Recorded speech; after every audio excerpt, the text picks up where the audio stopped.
क्या आपने कभी सोचा है कि भगवान जगन्नाथ की मूर्तियों के हाथ पैर अधूरे क्यों हैं? कथा कुछ यूं है कि राजा इंद्रधुम्न ने स्वप्न में भगवान विष्णु को देखा, जो राजा से कह रहे थे कि वे उनके मंदिर में विराजमान होंगे। भगवान विष्णु ने कहा कि एक दिव्य मूर्तिकार मूर्ति बनाने के लिए आएगा। भगवान विष्णु ने भगवान विश्वकर्मा से मूर्ति बनाने को कहा।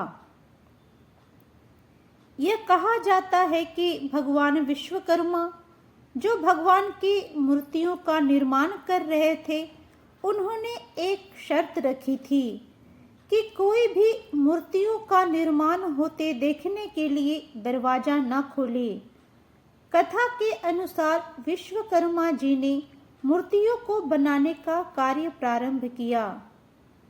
उन्होंने मंदिर में बंद होकर मूर्ति निर्माण शुरू किया और फिर एक बार कहा, जब तक मैं द्वार न खोलूं कोई भीतर न आने पाए। इस प्रकार कई दिन बीत गए, लेकिन कोई आवाज नहीं आई।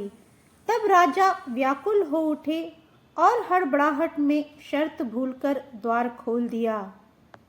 चूंकि राजा ने मूर्तियों के पूर्ण होने से पहले ही दरवाजा खोल दिया था, इसीलिए भगवान विश्वकर्मा अंतर्ध्यान हो गए और मूर्तियों का निर्माण अधूरा रह गया, जिसके कारण जगन्नाथ जी, बलभद्र जी और सुभद्रा जी की मूर्तियों के हाथ और पैर नहीं थे। तभी भविष्यवाणी हुई, राजन, इसी अधूरी मूर्ति में मैं पूर्ण रूप से वास करूंगा।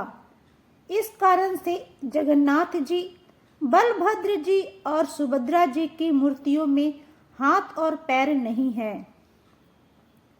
यह कथा हमें सिखाती है कि ईश्वर पूर्ण है, चाहे स्वरूप अधूरा ही क्यों न हो। कुछ लोग यह भी मानते हैं कि भगवान जगन्नाथ ने भक्तों को प्रेम और करुणा का संदेश देने के लिए अपने हाथ और पैर त्याग दिए थे। कमेंट्स बॉक्स में जय जगन्नाथ लिखना न भूलें।